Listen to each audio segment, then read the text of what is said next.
of the GPRTU, Abbas Imoro. Good evening, sir. Hello, good evening, sir.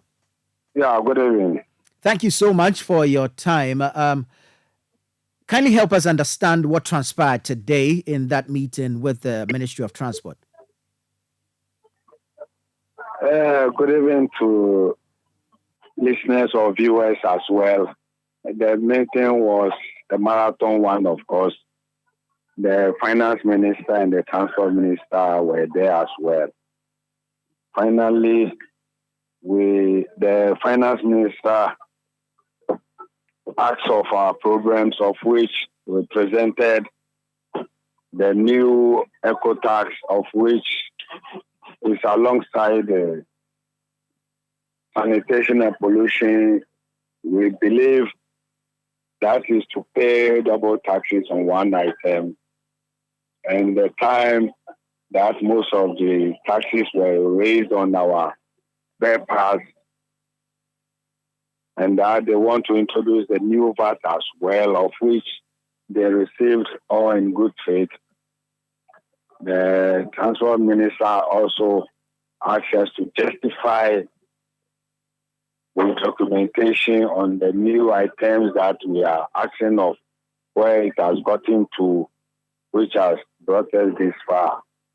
But finally, the meeting could not be concluded. We had to go back and furnish them with the required items or documents they needed, of which we are overconfident to submit those things. So the meeting came to an end pending the other items they needed. So we've gone back to put our house in a very good order and get back to them. Right now, Mr. Boro, you put out your issues. What responses did you receive? Was there any counter responses? There wasn't any counter apart from the transport minister requesting documentary proof of what we presented. Now, early last week when you announced an increment in transport fares, the ministry came out to say that there had not been any meeting between yourselves and the ministry. Did this come up in today's meeting? Not at all. Not at all. He was just looking at his relationship with us. Why didn't we come to him? And our people were also... We were also saying, yes, at times, we are leading a very large congregation. So many things were done without even consulting us as the best playmakers of the industry. So we also did say, man, we don't think anyone should fall foul to any side. So finally, we brought our grievances. They also told us their side, and finally we will have to go back and have another meeting again. How soon do you want an announcement in the increment in transport fares? We would have even wished today we will finalize everything. But of course, the ministry also have a genuine case, although they knew very well prices of items have changed. They have demanded a documentary proof of which we will prepare it within the shortest possible time and get back to them. I'm a little concerned about the announcement last week. You knew you had not met with the ministry. It is not automatic. Don't go there. Don't go there. But was it a move to just shake the foundations for the ministry to invite you to a meeting? It has happened before. So if we are to correct certain things and move forward nicely, let's all accept them. Because after all, what we are doing is about the whole nation. Drivers are looking up to us. Everybody is waiting today to hear what exactly we are going to come up with. So if care is not taken, you would have poured petrol in the fire. So please let us say it the way it is, the way it will not generate into anything else. Mm. You said drivers are looking up to you. Passengers are equally looking up to you. Passengers are equally looking up to us. Yes, I love that. Yes. I'm very you have added that. So the whole nation is looking up to us. So we are very careful with whatever we say or whatever comes out.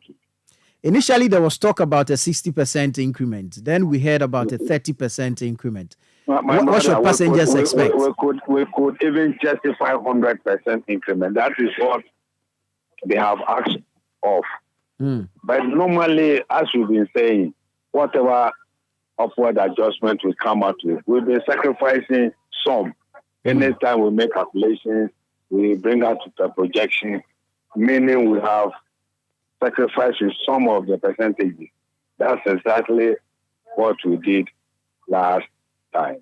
The ministry is asking you to justify your demands. So what percentage did you present to the ministry? And then, of course, how are you backing it? We presented more than 20%, and we arrived at the 20%. Since we've been sacrificing almost every time that we come up with upward adjustment. After all, who are the passengers? We've been saying they are our relatives. We know that you have petitioned the Speaker of Parliament for a reconsideration of the emission levy bill. Have you received any response with respect to this? Not now. And that is why we did not include the eco tax and the new VAT into the decision we took.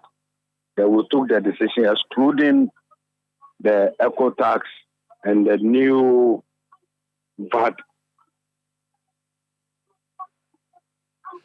Right. Now, how soon are you returning to the ministry with your documentations? You want to hear something from me? You've asked this question. I've told you as soon as possible. We are going to make sure we won't be long with whatever we have to do.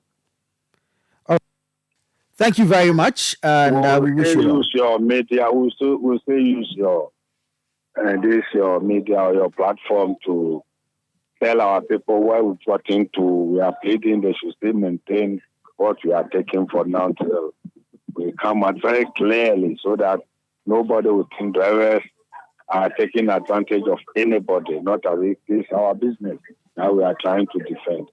Thank you very much. Right. Thank you very much, and we wish you well. Bas Imoro is the Industrial Relations Officer of the Ghana Private Road Transport Union.